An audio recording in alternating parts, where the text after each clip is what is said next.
Kota Palembang genap berusia 1339 tahun pada 17 Juni 2022.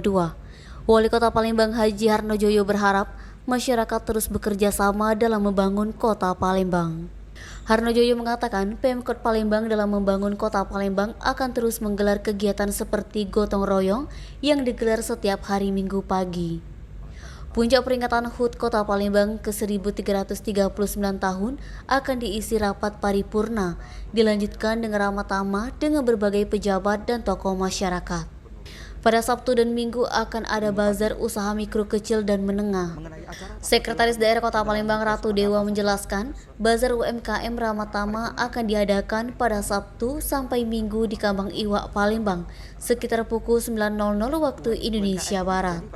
Dia berharap ada nilai historis sebagai kota tertua di Indonesia sehingga masyarakat tahu bahwa Palembang besok hari ulang tahun.